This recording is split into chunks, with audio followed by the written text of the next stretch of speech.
चलिए एक बार फिर से मैं हो चुका हूँ आप सबके सामने फिर से हाजिर। और बिल्कुल हम लगातार एमसीक्यू कर रहे थे। और एमसीक्यू में हम जो पहुँचे थे वो प्रश्न कौन सा था आपका? 90 नंबर का प्रश्न आपका चल रहा था। ठीक है, क्वेश्चन क्या था आपका? क्वेश्चन आपसे पूछा गया था घनपूर्ति के विषय में। क्वेश्चन क्या था? घनपूर्ति के विषय में। चलिए बताइए इसका आंसर क्या हो जाएगा। जिला पंचायत की घनपूर्ति के विषय में बात कर रहा है। जिला पंचायत की घनपूर्ति 1/3 सदस्यों से होती है। जनपद पंचायत की घनपूर्ति 1/3 सदस्यों से होती है। ग्राम पंचायत की घनपूर्ति 1/4 सदस्यों से होती है। ग्राम सभा की घनपूर्ति 1/4 सदस्यों से होती है। ठीक है, तो पेपर में यदि पूछा जाएगा तो याद रखना है जिला पंचायत की घनपूर्ति, जिला पंचायत की घनपूर्ति 1/3 सदस्यों से होती है, बिल्कुल सही है। दूसरा, जनपद पंचायत की घनपूर्ति 1/3 सदस्यों से होती है, ये भी बिल्कुल सही है। और आपको याद रखना है, चाहे ग्राम पंचायत हो, चाहे जनपद हो, चाहे जिला, इसमें आपकी महिला गणपूर्ति आवश्यक नहीं है। क्या आवश्यक नहीं है? महिला गणपूर्ति आपका आवश्यक नहीं है। ठीक है, तो बिल्कुल आंसर क्या हो जाएगा? 1 और 2, क्योंकि ग्राम पंचायत में 1/4 नहीं बल्कि 1/2 या 50% होता है, और ग्राम सभा में 1/4 नहीं बल्कि 1/10 या 10% होता है।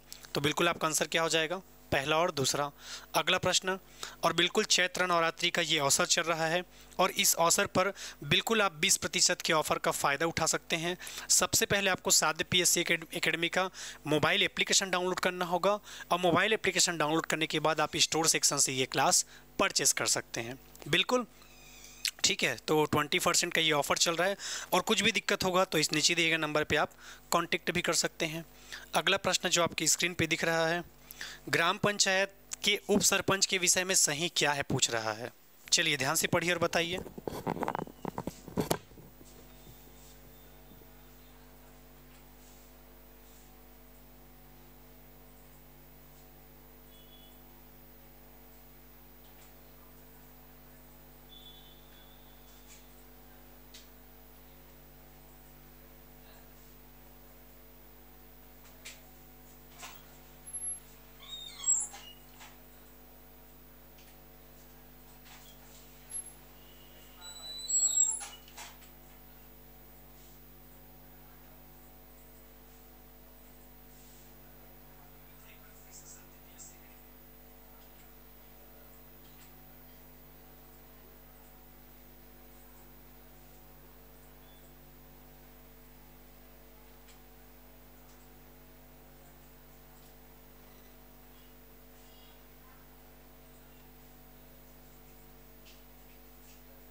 ग्राम पंचायत के उप सरपंच के विषय में सही क्या है पूछ रहा है, तो वह पंचों के द्वारा निर्वाचित किया जाता है, बिल्कुल सही है।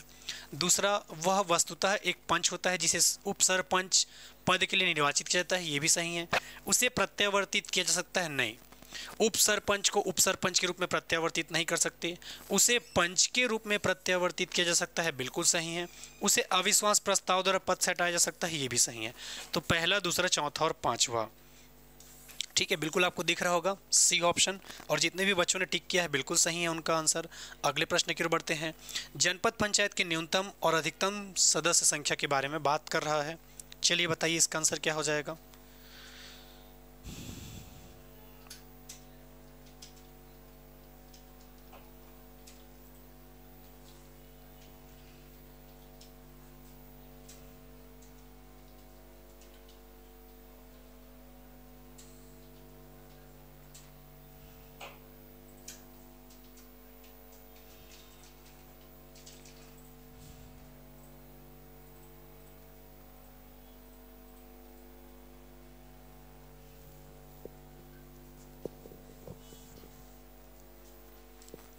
चलिए, जनपद पंचायत की न्यूनतम और अधिकतम संख्या के विषय में क्या सही है पूछ रहा है।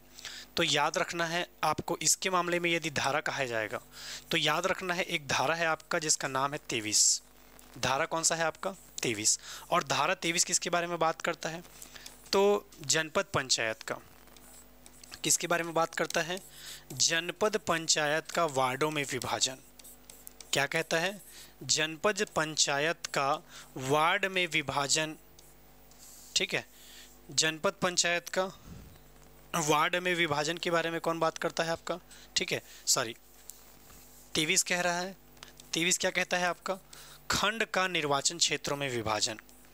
किसके बारे में बात करता है? खंड का निर्वाचन क्षेत्रों में विभाजन के बारे में बात करता है कौन आपका? तो याद रखना है धारा आपका 23। कौन कहता है आपका? धारा 23। तो बिल्कुल जनपद पंचायत में न्यूनतम और अधिकतम की बात कर रहा है, तो न्यूनतम आपका 10 होता है और अधिकतम कितना होता है आपका? 25। तो बिल्कुल आंसर क्या हो जाएगा? बी। अगला प्रश्न, जनपद पंचायत की सामान्य प्रशासन समिति के विषय में क्या सही है? चलिए ध्यान से पढ़िए और बताइए इसका आंसर क्या होगा।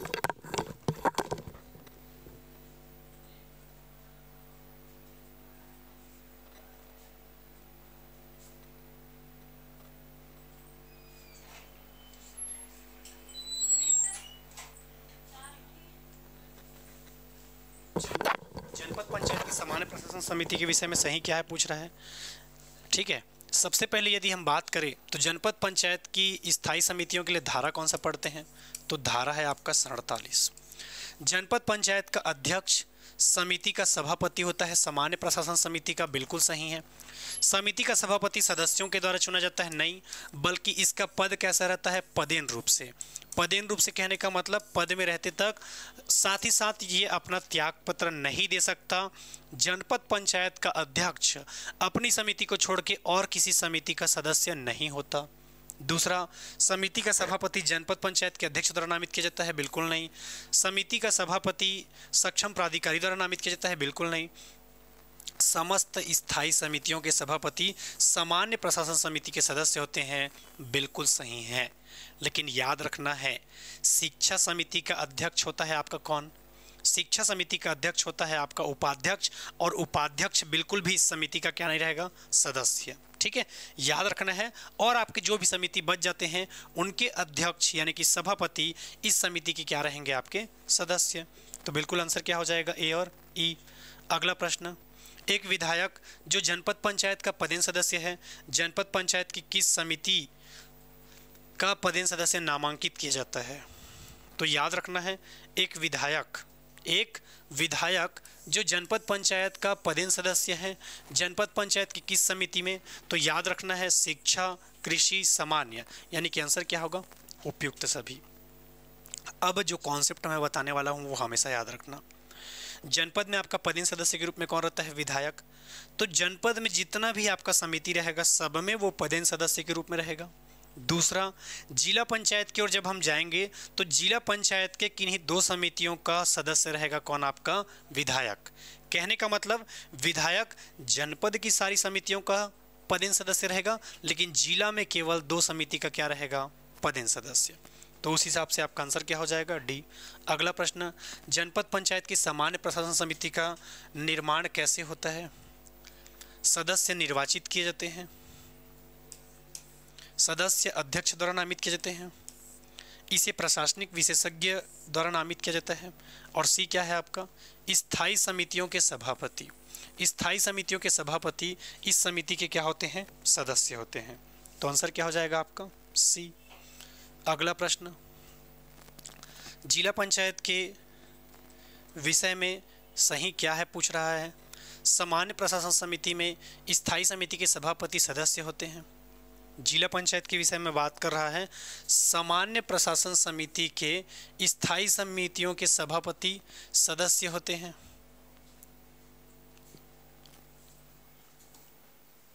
सही है। सामान्य प्रशासन समिति के सदस्यों का निर्वाचन जिला पंचायत के सदस्यों के द्वारा चुना जाता है।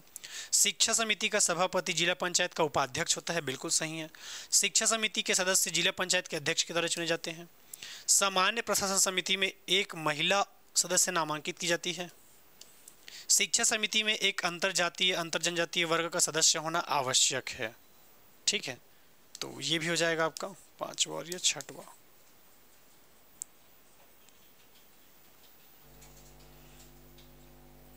ऑप्शन थोड़ा सा इसमें दिक्कत कर रहा है। ठीक है, क्वेश्चन क्या क्या सही है उसको देख लेते हैं, क्योंकि सही क्या क्या है पूछा है। ठीक है, ऑप्शन को थोड़ी देर के लिए एलिमिनेट कर दो। सामान्य प्रशासन समिति में स्थायी समितियों के सभापति सदस्य होते हैं, ये कथन आपका बिल्कुल सही है। दूसरा गलत है। शिक्षा समिति का सभापति जिला पंचायत का उपाध्यक्ष होता है, ये भी सही है। शिक्षा समिति के सदस्य जिला पंचायत के अध्यक्ष के द्वारा नियुक्त किए जाते हैं, ये गलत है। सामान्य प्रशासन समिति में एक महिला सदस्य का होना कोई आवश्यक नहीं है। छठवां क्या है, शिक्षा समिति में एक अंतरजातीय या जनजातीय वर्ग का सदस्य होना आवश्यक है, ये भी सही है। तो आंसर क्या क्या सही हो जाएगा, पहला, तीसरा और छठवां। ठीक है, पहला, तीसरा और छठवां। तो ऑप्शन के अकॉर्डिंग यदि जाएंगे तो ऑप्शन कौन सा हो जाएगा आपका, बी। कौन सा हो जाएगा, बी। अगले प्रश्न की ओर बढ़ते हैं। जिला पंचायत की शिक्षा समिति के विषय में सही क्या है पूछ रहा है। चलिए बताइए, जिला पंचायत की शिक्षा समिति के विषय में सही क्या है। तो जिला पंचायत का अध्यक्ष इसका सभापति होता है, गलत। जिला पंचायत का उपाध्यक्ष इसका सभापति होता है, ये सही है। समिति के सदस्य सभापति का चुनाव करते हैं, गलत। समिति में एक महिला सदस्य का होना आवश्यक है। जनपद और जिला की शिक्षा समिति में बिल्कुल आवश्यक है। समिति में अनुसूचित जातीय जनजातीय वर्ग का सदस्य होना भी आवश्यक है। समिति में अन्य पिछड़ा वर्ग का सदस्य होना कोई आवश्यक नहीं है। तो दूसरा, चौथा और पांचवा। ठीक है, बिल्कुल आपके पास ऑप्शन है डी। हमेशा याद रखना, ग्राम पंचायत की शिक्षा समिति में महिला की आवश्यकता नहीं है, पर जनपद या जिला की शिक्षा समिति के बारे में जब पढ़ोगे तो वहाँ पर आपको याद रखना है, वहाँ पर आपको क्या आवश्यकता पड़ेगा, एक महिला और एक अनुसूचित जाति या जनजाति के समूह के व्यक्ति का। अगला प्रश्न, शिक्षा समिति जनपद पंचायत के क्षेत्राधिकार में क्या सम्मिलित नहीं है। शिक्षा समिति जनपद पंचायत के क्षेत्राधिकार में क्या सम्मिलित नहीं है पूछ रहा है। प्रौढ़ शिक्षा बिल्कुल है, महिला एवं शिशु कल्याण ये भी है, दुर्भिक्ष भी है आपका, स्वास्थ्य और स्वच्छता है, लेकिन क्या नहीं है, नहीं है पूछा है, तो क्या नहीं है आपका, संचार। अगले प्रश्न की ओर बढ़ते हैं। अगला प्रश्न, जनपद पंचायत में शिक्षा समिति के विषय में सही क्या है पूछ रहा है। इसमें 5 सदस्य होते हैं, इसमें 7 सदस्य होते हैं, इसमें कम से कम 2 महिलाएं होती हैं, इसमें कम से कम 1 महिला होती है, इसमें अनुसूचित जाति जनजाति का 1 सदस्य होता है, इसमें अनुसूचित जाति का 1 सदस्य, अनुसूचित जनजाति का 1 सदस्य। चलिए बताइए क्या होगा।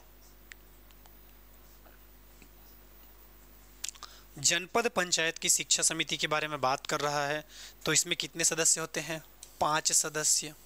कितने सदस्य, 5 सदस्य।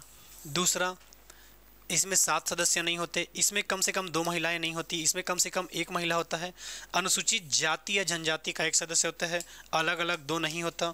तो आंसर क्या हो जाएगा आपका, 1, 4 और 5। क्या हो जाएगा, 1, 4 और 5। अगला प्रश्न, जनपद पंचायत की शिक्षा समिति के विषय में सही क्या है पूछ रहा है। सदस्य नामित किए जाते हैं, बिल्कुल नहीं। सदस्य निर्वाचित किए जाते हैं, बिल्कुल नहीं। एक विधायक जो जनपद पंचायत का पदेन सदस्य है समिति में अवश्य होना चाहिए। समिति में एक महिला सदस्य का सहयोजित की जाती है। समिति में एक अंतरजातीय जनजाति का सदस्य होता है और समिति में एक अन्य पिछड़ा वर्ग होता है। ये तो कथन आपका गलत है, तो आंसर क्या हो जाएगा आपका, ठीक है,